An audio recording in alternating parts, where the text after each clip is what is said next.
victoire. Nous faisons le point de la compétition dans cette grande séquence d'informations. Voilà pour l'essentiel. Merci d'avoir choisi le meilleur couloir de l'information. Parlant justement de l'information, je vous amène du côté de la conférence épiscopale nationale du Cameroun, où Monseigneur Samuel Cléda, le président de cette conférence, a donné un point de presse ce jour à Yaoundé. De manière substantielle, on retiendra que l'Église catholique maintient sa position sur l'assassinat de Monseigneur Jean-Marie Benoît Bala, évêque de Bafia. Notre reporter Olivier Ebodé a suivi de bout en bout cette conférence de presse, son compte rendu. Compte tenu des premiers constats, nous, évêques du Cameroun, affirmons que Monseigneur Jean-Marie Benoît Bala ne s'est pas suicidé. Il a été assassiné. La même position reste maintenue par l'épiscopat camerounais, malgré le caractère sensible du sujet. Les évêques du Cameroun, au nom desquels je parle, maintiennent leur position, c'est-à-dire ce qu'ils ont donné dans leur déclaration. Cette autre sortie de la conférence épiscopale nationale, laquelle va à l'encontre du communiqué du procureur général près la cour d'appel du centre, Jean-Fils Clében Tamac, rendu public le 4 juillet dernier, est ce qui justifie la forte présence des hommes et femmes de médias au point de presse, tenu en prélude aux travaux de la 11e assemblée plénière des évêques des 6 pays de l'Afrique centrale, dont l'ouverture officielle est prévue pour le lundi 10 juillet prochain. À la question de savoir si les évêques ont réceptionné la dépouille de l'évêque de Bafia, la réponse est laconique. Un corps ne disparaît pas. L'inhumation, quant à elle, reste un mystère, à en juger cette attitude du président de la conférence épiscopale nationale du Cameroun et non mon président en exercice de la CERAC depuis juillet 2014. Rappelons que les travaux qui s'ouvrent lundi prochain, en présence du légat du Saint-Siège, tableront sur l'œcuménisme et le dialogue interreligieux en Afrique centrale. Cela reste donc une histoire à suivre. La suite de ce 20h, c'est avec la célébration au niveau de l'église catholique, les béatitudes. Cela s'est déroulé ce samedi du côté de Mvoko-Beti. La messe pontificale a été dite par l'évêque de Dobala. On retiendra également que plusieurs chrétiens ont reçu des sacrements de confirmation. Une messe pontificale qui a connu la participation de bon nombre de fidèles, bon nombre de chrétiens, bon nombre d'autorités traditionnelles. Des fonds ont également été récoltés pour la circonstance. Question de construire une nouvelle église. Sandrine Manza. C'est à l'image de Jésus sur la montagne que le peuple de Dieu, rassemblé ici, dans ces communautés du 13e cœur de Jésus, est entré à la rencontre de Jésus par sa parole. Voici celui qui vient au nom du Seigneur. Monseigneur Sosem Léopold Baemi, évêque d'Obala et coordonnateur national du renouveau charismatique catholique du Cameroun, qui est un mouvement de réveil spirituel tourné vers l'expérience personnelle avec Dieu à travers le Saint-Esprit.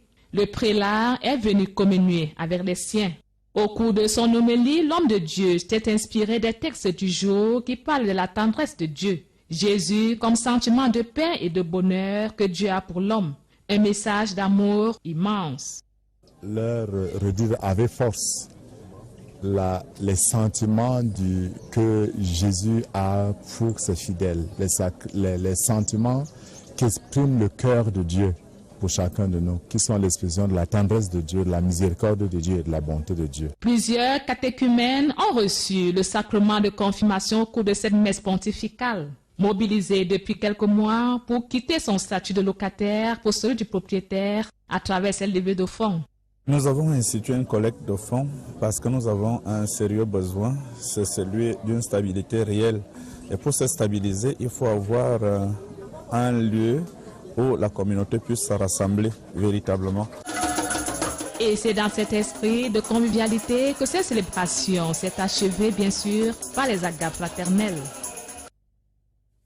Je vous amène du côté de l'hémicycle de Vers d'Ongwa et Quele, et c'est pour constater que les produits cosmétiques affluent de plus en plus sur nos marchés. La représentation nationale a interpellé le ministre de la Santé publique au Cameroun, André Mamafouda, à ce sujet. Cette représentation nationale qui s'inquiète effectivement de cette situation, de ces produits pour la plupart qui ne sont toujours pas de très bonne qualité. Michel Cyril Tchungi.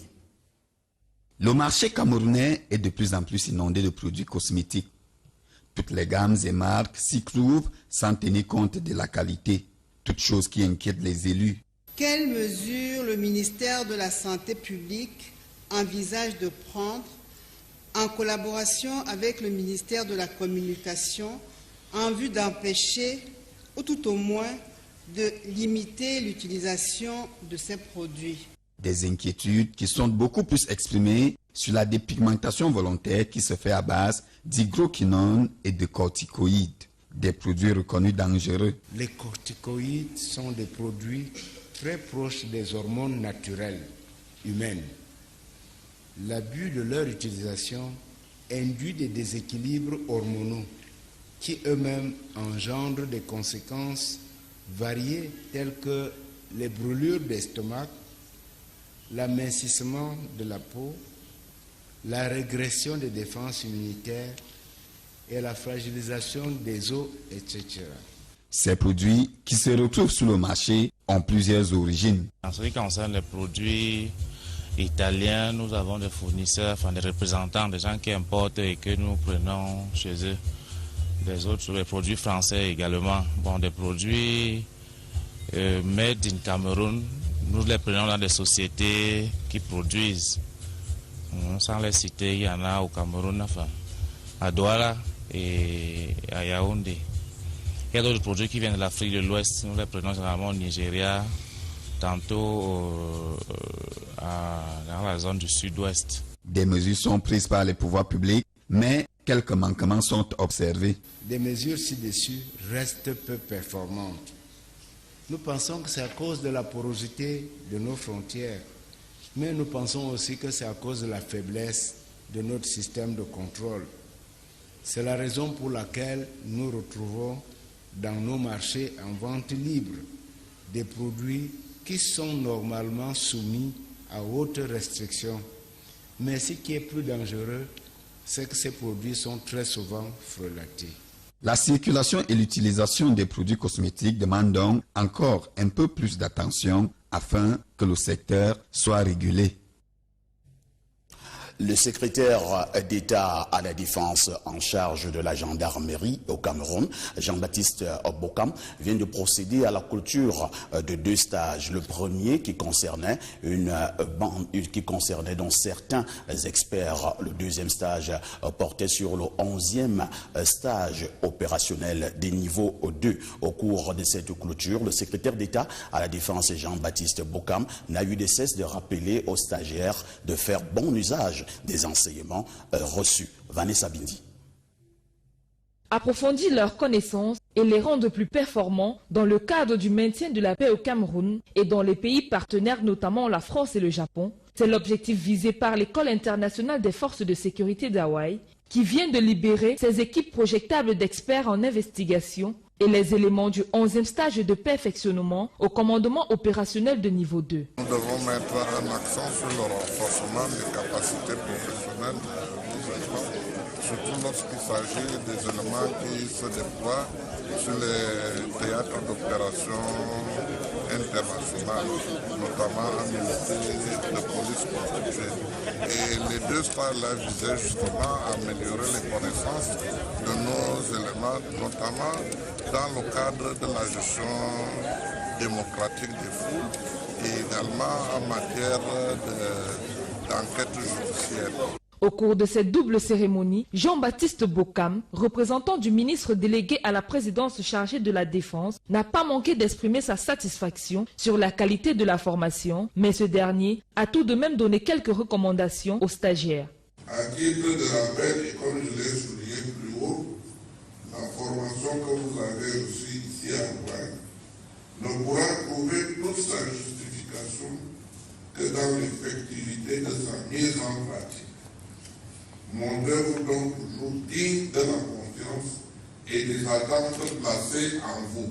Le directeur général adjoint de l'EIFORCE, Cécile Oyono, a également reçu les encouragements et les félicitations du CED pour son implication personnelle et son engagement au fonctionnement de cette prestigieuse institution. D'autant plus que cette dernière concourt à renforcer les capacités opérationnelles de nos forces de sécurité pour le maintien de la paix et la sécurité en Afrique et dans le monde.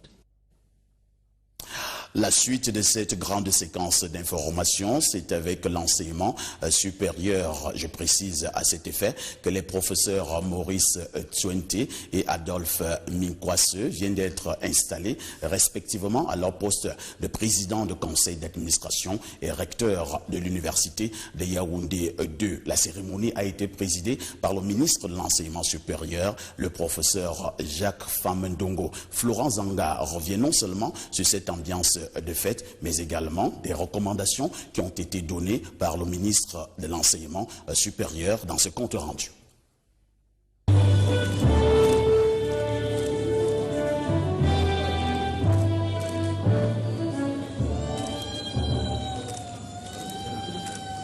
Voici le nouveau tandem dirigeant de l'université de Yaoundé 2, le président du conseil d'administration, Maurice Tsuente, et Adolphe Minkwase comme recteur de l'université.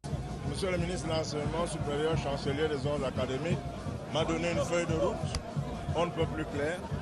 Il m'appartient maintenant de l'exécuter avec fermeté, avec intelligence, avec humanisme, pour mettre tout le monde au travail.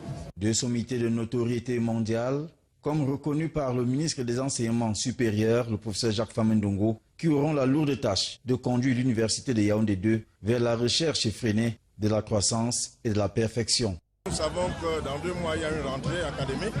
Il va falloir faire le nécessaire pour que celle-ci se déroule au mieux. Il y a des sauts qualitatifs que nous allons devoir faire. Par exemple, passer aux inscriptions en ligne, passer un certain nombre d'innovations pour commencer et naturellement mettre le campus en état de répondre aux exigences de cette nouvelle vision qui a été déclinée par M. le ministre de l'Enseignement supérieur.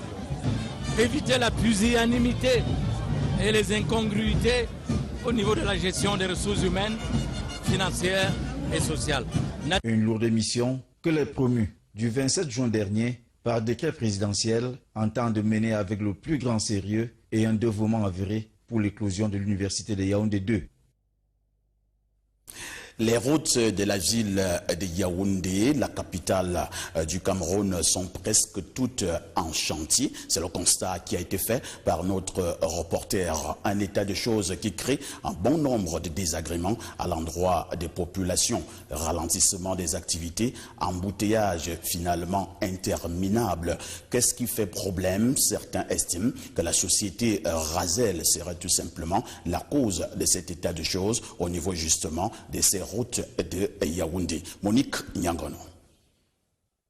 Là où la route passe, le développement suit. Mais depuis un certain temps, les automobilistes vivent un calvaire à cause des travaux de la société Razel qui freinent non seulement la circulation, mais aussi beaucoup d'activités dans la ville de Yaoundé. Une situation déplorable pour les populations. Vous voyez que ça freine la circulation et ça empêche même les gens d'aller au travail. Les gens sont obligés d'arriver au travail en retard, tout ça. Qu'ils prennent la peine de savoir qu'ils ont affaire aux humains.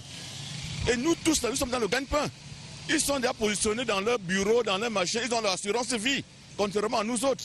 La majorité des routes à Yaoundé sont en état de délabrement avancé. À cela viennent s'ajouter les désagréments que cause la société Razel. Les automobilistes en ont marre.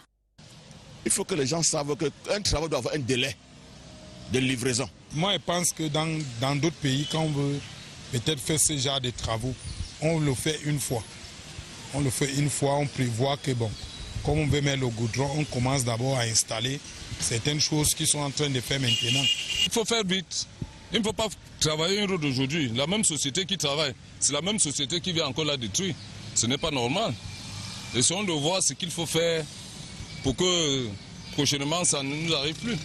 Néanmoins, Pour d'autres, cette situation est pour une bonne cause, notamment la fin des coupures intempestives d'eau potable dont souffrent bon nombre de Camerounais à l'heure actuelle dans la ville de Yaoundé. Ces derniers souhaitent que Razel accélère son rythme de travail. Cependant, une question demeure dans les esprits des Camerounais. À quoi sert-il de construire pour après casser? Ne fallait-il pas y penser avant? Nous restons dans le même couloir, cette fois-ci pour parler de manière plus précise du quartier Ekounou à Yaoundé, qui vient de connaître un certain nombre de déguerpissements à forte intensité. Des déguerpissements qui ont pour but de créer une voie d'accès. Les populations sur place voient en cette action gouvernementale un abus de pouvoir, mais également d'autorité. Nathan Amourou est descendu sur le terrain pour toucher du doigt son reportage. Cet engin en action est la preuve manifeste du déguerpissement des populations au quartier Ekounou, juste en face de la mairie de Yaoundé 4. Les sinistrés voient en cette action tout simplement de l'injustice et d'abus d'autorité. C'est ma maison qu'on vient de casser. Et j'ai déjà fait 30 ans ici là. Voilà tout pour moi. Mon mari est mort 12 avril 2001. Il m'a laissé avec mes enfants. On a abusé de nos droits parce qu'on ne voit pas là où on met la croix sur la maison. Le 30 et le 5, on casse. Malgré le silence de Madame le maire de Yaoundé 4 et du sous-préfet de cette circonscription, les autorités en charge du projet nous donneront des précisions sur cette action coup de poing menée par le gouvernement. Ce terrain où le data center est construit est un terrain qui appartient à l'État du Cameroun et donc au ministère des Postes et Télécommunications. Et les autorités du ministère des Postes et Télécommunications ainsi que celles du MINAT ont convenu de créer cette entrée qui permet de convoyer les lourds équipements qui vont servir à mettre en place le projet. En tout cas, je ne veux pas parler à la place de Madame le maire. Moi, j'ai suivi le dossier technique. Je sais que ces populations n'étaient ni détenteurs d'un permis de construire, ni détenteurs d'un titre foncier. Déboussolés, déstabilisés, voire désorientés, les victimes reconnaîtront à l'unanimité n'est que détenteurs d'aucun papier officiel qui leur décernait ces terrains aux zones déclarées d'utilité publique. Je n'ai pas le titre foncier. On n'a pas un titre foncier. Cet énième déguerpissement vient remettre au goût du jour la procédure d'obtention de parcelles de terrain en zone urbaine, car les acquéreurs sont constamment victimes d'escroqueries foncières de la part des propriétaires terriens avides de gains. La suite de votre 20h, c'est du côté d'un Kansamba et c'est pour faire un autre constat. Les fils électriques et les câbles traînent tout simplement le long des rues. Une situation qui crée véritablement la frayeur, mais également un climat d'insécurité au sein des populations. Les chefs de bloc de ce côté ont attiré l'attention de la société en charge de l'entretien de ces câbles électriques. Une société qui est restée tout simplement indifférente. Pour l'instant, les parents ont pris un certain nombre de mesures pour assurer la sécurité de leur progéniture. Karine Okomo. Les câbles électriques jonchent le long des rues de la ville de Nkonsamba depuis quelques mois. Pas un pas sans rencontrer ces fils qui ont trouvé refuge devant les concessions. Dans les quartiers 8 bis et Loncor, le constat est alarmant. Les poteaux sont en mauvais état et les câbles électriques sont mal entretenus. Une situation qui plonge les habitants de la ville dans la frayeur quant à la sécurité de leurs enfants. Nous vivons en permanence avec une peur bleue pour ces enfants-là. Parce que quand vous êtes même au travail, vous êtes toujours mal à l'aise. Parce que dans votre tête, vous dites toujours que vos enfants ne sont pas en sécurité. Et que dès lors que vous rentrez, vous avez toujours peur qu'on pourrait vous dire quelque chose de négatif. Selon les riverains, des démarches ont été engagées par le chef de bloc pour tenter de solutionner le problème, mais en vain. Face à l'indifférence de la société en charge de l'entretien des poteaux et des câbles de la ville, certains parents ont trouvé d'autres mesures de sécurité. Les enfants, alors, on a protégé, on les ferme dedans en allant au travail. On est obligé de les fermer dans la barrière comme des chiens. Les enfants sont trop alentours là, souvent pour jouer, ce qui fait qu'on est toujours là pour regarder s'ils s'approchent trop près du courant. Les populations de la ville de Nkonsamba ne savent plus à quel sein se vouer, d'autant plus que les concessions ne sont pas alimentées et l'activité économique est en baisse, d'où le cri de détresse. Nous prions pour que les responsables de cette tâche nous sauvent vraiment. Nous sommes là nuit et jour dans la détresse. Ça nous effraie. Un appel à l'aide qui mérite une attention particulière car des vies en dépendent. Dans le chapitre des histoires troublantes de votre 20h, nous parlons de ces véhicules volés, mais également 3 autres de provenance douteuse. C'est en tout cas la moisson de ces éléments du côté des DA, éléments de la gendarmerie dans une vaste opération. Qu'est-ce qui se passe du côté des DA? Il s'agirait d'un prévenu incarcéré dans la prison centrale des DA qui serait tout simplement le principal commanditaire de ces vols de véhicules. Notre correspondant Dieudonné Ntep 2 a suivi avec grande attention cette affaire et nous livre son compte rendu. Grâce au GPS, les éléments du peloton motorisé de la ville des DA ont retrouvé un véhicule volé. Une opération qui a permis de découvrir 3 autres véhicules de provenance douteuse. Nous avons été alertés par un monsieur qui a été victime d'un coup de vol de sa voiture marque Corolla et qu'à l'aide de son GPS, il a localisé le véhicule au niveau des DA. J'ai envoyé une patrouille pour rechercher le véhicule.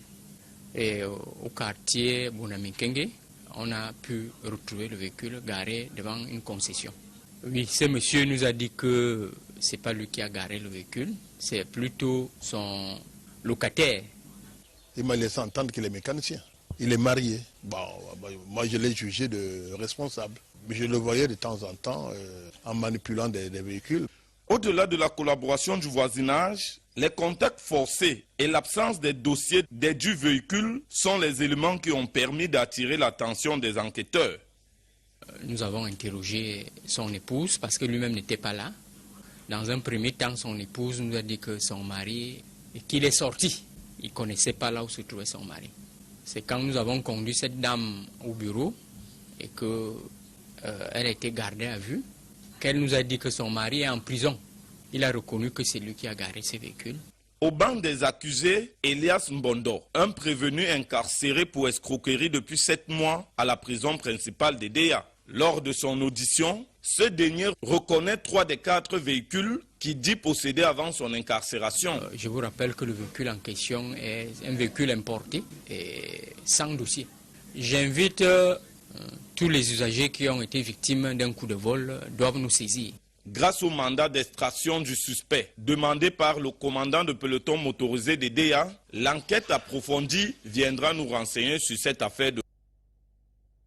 Je souligne également que 2 adolescents viennent de perdre la vie du côté de Mbanga. C'est la conséquence de cet orage sans précédent qui vient de s'abattre dans cette petite ville de la localité du Mung. La famille est restée sans voix. On ne sait véritablement plus à quel saint se vouer. Arléo Debo Andimbi.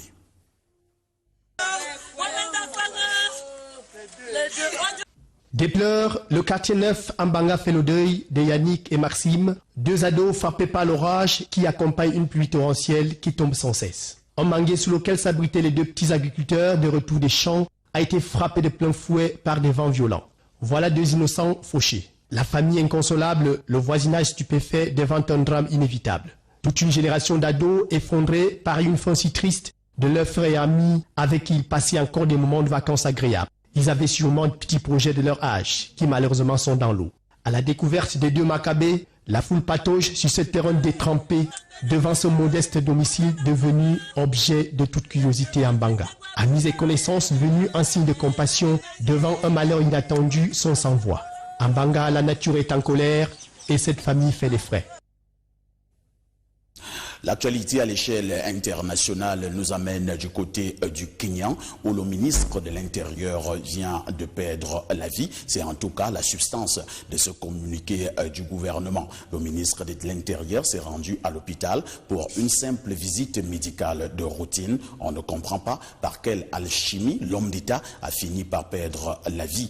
Pour l'instant, les véritables causes de sa mort n'ont toujours pas été élucidées. Reportage.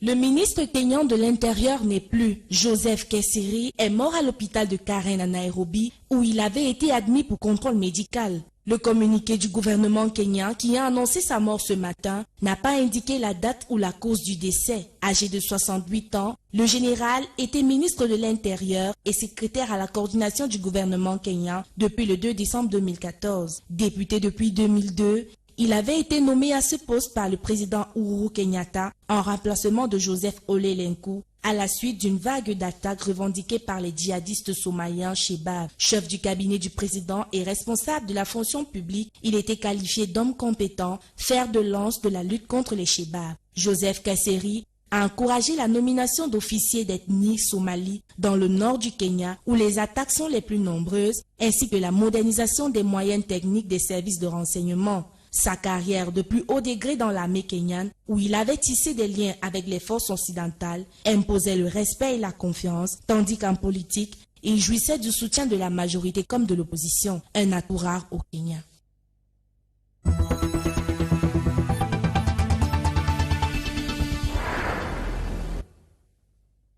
Pour être tout à fait complet, nous parlons de sport et c'est pour dire que les pays de l'Afrique centrale sont en compétition à Yaoundé dans le cadre de la 56e édition de ce tournoi d'athlétisme ayant trait à l'Afrique centrale. C'est une occasion en or pour les athlètes locaux de montrer de quoi ils sont capables. Ces athlètes qui n'ont toujours pas eu la chance de compétir lorsqu'il s'agit justement des situations à l'extérieur du Cameroun. Maxime Tchabak.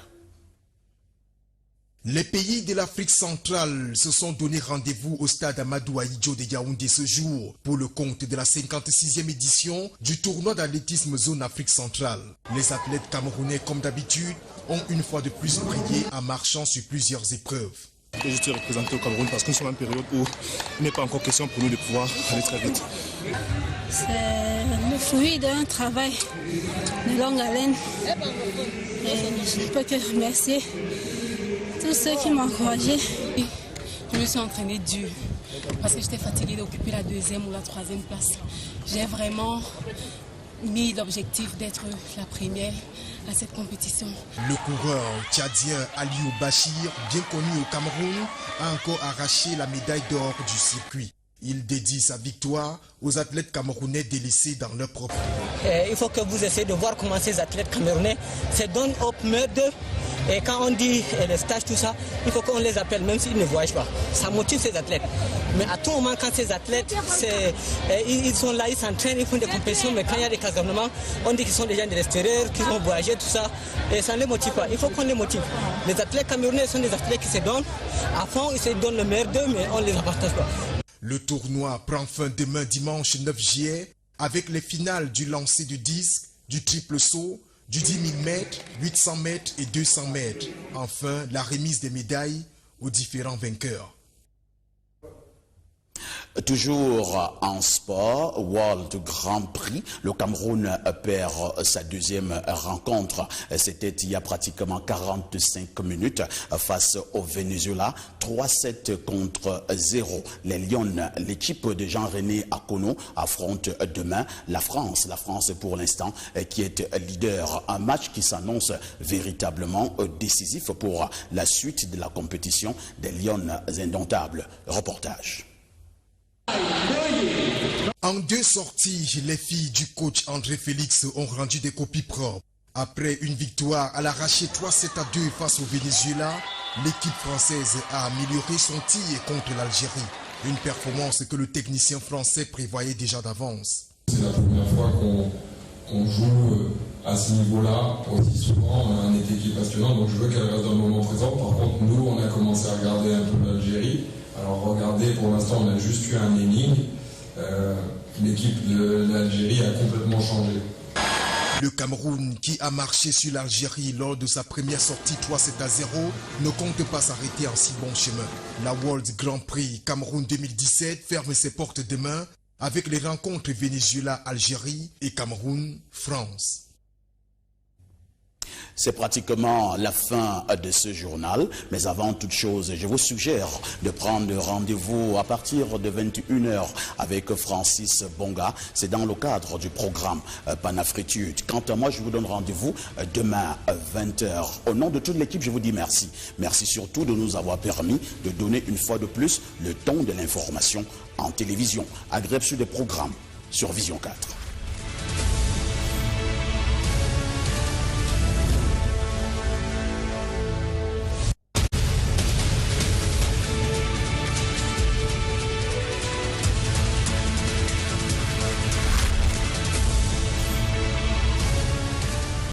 Humaines.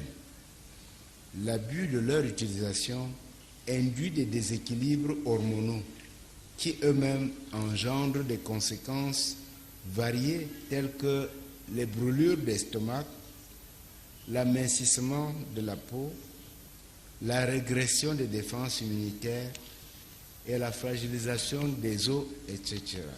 Ces produits qui se retrouvent sur le marché ont plusieurs origines. En ce qui concerne les produits italiens, nous avons des fournisseurs, des représentants, des gens qui importent et que nous prenons chez eux. Des autres, les produits français également. Bon, des produits made in Cameroun, nous les prenons dans des sociétés qui produisent. Sans les citer, il y en a au Cameroun, à Douala et à Yaoundé. Il y a d'autres produits qui viennent de l'Afrique de l'Ouest, nous les prenons généralement au Nigeria, tantôt dans la zone du sud-ouest. Des mesures sont prises par les pouvoirs publics, mais quelques manquements sont observés. Des mesures ci-dessus restent peu performantes. Nous pensons que c'est à cause de la porosité de nos frontières, mais nous pensons aussi que c'est à cause de la faiblesse de notre système de contrôle. C'est la raison pour laquelle nous retrouvons dans nos marchés en vente libre des produits qui sont normalement soumis à hautes restrictions. Mais ce qui est plus dangereux, c'est que ces produits sont très souvent frelatés. La circulation et l'utilisation des produits cosmétiques demandent donc encore un peu plus d'attention afin que le secteur soit régulé. Le secrétaire d'État à la Défense en charge de la gendarmerie au Cameroun, Jean-Baptiste Bokam, vient de procéder à la clôture de victoire. Nous faisons le point de la compétition dans cette grande séquence d'informations. Voilà pour l'essentiel. Merci d'avoir choisi le meilleur couloir de l'information. Parlant justement de l'information, je vous amène du côté de la conférence épiscopale nationale du Cameroun, où Monseigneur Samuel Cléda, le président de cette conférence, a donné un point de presse ce jour à Yaoundé. De manière substantielle, on retiendra que l'Église catholique maintient sa position sur l'assassinat de Monseigneur Jean-Marie Benoît Bala, évêque de Bafia. Notre reporter Olivier Ebodé a suivi de bout en bout cette conférence de presse, son compte rendu. Compte tenu des premiers constats, nous, évêques du Cameroun, affirmons que Monseigneur Jean-Marie Benoît Bala ne s'est pas suicidé, il a été assassiné. La même position reste maintenue par l'épiscopat camerounais, malgré le caractère sensible du sujet. Les évêques du Cameroun, au nom desquels je parle, maintiennent leur position, c'est-à-dire ce qu'ils ont donné dans leur déclaration. Cette autre sortie de la conférence épiscopale nationale, laquelle va à l'encontre du communiqué du procureur général près la cour d'appel du centre, Jean-Fils Clében Tamac, rendu public le 4 juillet dernier, est ce qui justifie la forte présence des hommes et femmes de médias au point de presse, tenu en prélude aux travaux de la 11e assemblée plénière des évêques des 6 pays de l'Afrique centrale, dont l'ouverture officielle est prévue pour le lundi 10 juillet prochain. À la question de savoir si les évêques ont réceptionné la dépouille de l'évêque de Bafia, la réponse est laconique. Un corps ne disparaît pas. L'inhumation, quant à elle, reste un mystère Deux stages. Le premier qui concernait donc certains experts. Le deuxième stage portait sur le 11e stage opérationnel des niveaux 2. Au cours de cette clôture, le secrétaire d'État à la Défense, Jean-Baptiste Bokam, n'a eu de cesse de rappeler aux stagiaires de faire bon usage des enseignements reçus. Vanessa Bindi.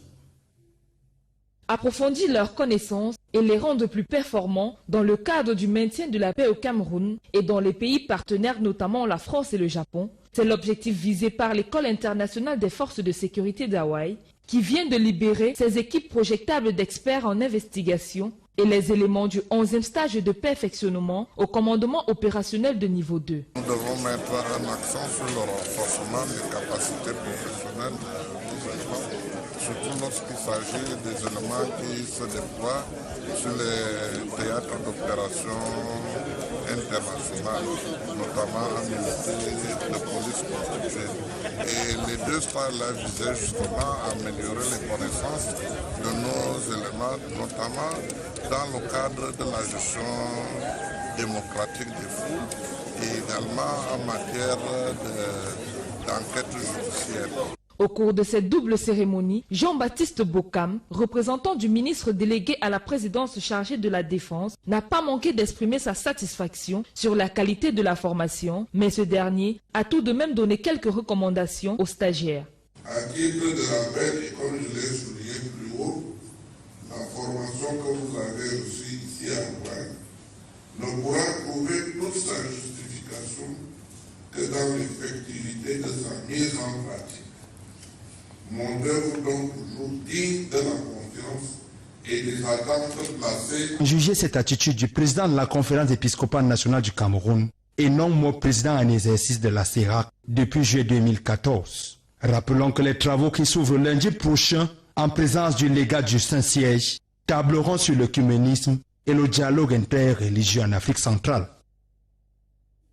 Cela reste donc une histoire à suivre. La suite de ce 20h, c'est avec la célébration au niveau de l'église catholique, les béatitudes. Cela s'est déroulé ce samedi du côté de Mvoko-Beti. La messe pontificale a été dite par l'évêque de Dobala. On retiendra également que plusieurs chrétiens ont reçu des sacrements de confirmation. Une messe pontificale qui a connu la participation de bon nombre de fidèles, bon nombre de chrétiens, bon nombre d'autorités traditionnelles. Des fonds ont également été récoltés pour la circonstance. Question de construire une nouvelle église. Sandrine Manza. C'est à l'image de Jésus sur la montagne que le peuple de Dieu, rassemblé ici, dans ces communautés du 13e cœur de Jésus, est entré à la rencontre de Jésus par sa parole. Voici celui qui vient au nom du Seigneur. Monseigneur Sosem Léopold Baemi, évêque d'Obala et coordonnateur national du renouveau charismatique catholique du Cameroun, qui est un mouvement de réveil spirituel tourné vers l'expérience personnelle avec Dieu à travers le Saint-Esprit. Le prélat est venu communier avec les siens. Au cours de son homélie, l'homme de Dieu s'est inspiré des textes du jour qui parlent de la tendresse de Dieu. Jésus comme sentiment de paix et de bonheur que Dieu a pour l'homme. Un message d'amour immense. Leur redire avec force les sentiments que Jésus a pour ses fidèles, les sentiments qui expriment le cœur de Dieu pour chacun de nous, qui sont l'expression de la tendresse de Dieu, de la miséricorde de Dieu et de la bonté de Dieu. Plusieurs catéchumènes ont reçu le sacrement de confirmation au cours de cette messe pontificale. Mobilisé depuis quelques mois pour quitter son statut de locataire pour celui du propriétaire à travers cette levée de fonds. Nous avons institué une collecte de fonds parce que nous avons un sérieux besoin, c'est celui d'une stabilité réelle. Et pour se stabiliser, il faut avoir un lieu où la communauté puisse se rassembler véritablement. Et c'est dans cet esprit de convivialité que cette célébration s'est achevée, bien sûr, par les agapes fraternelles.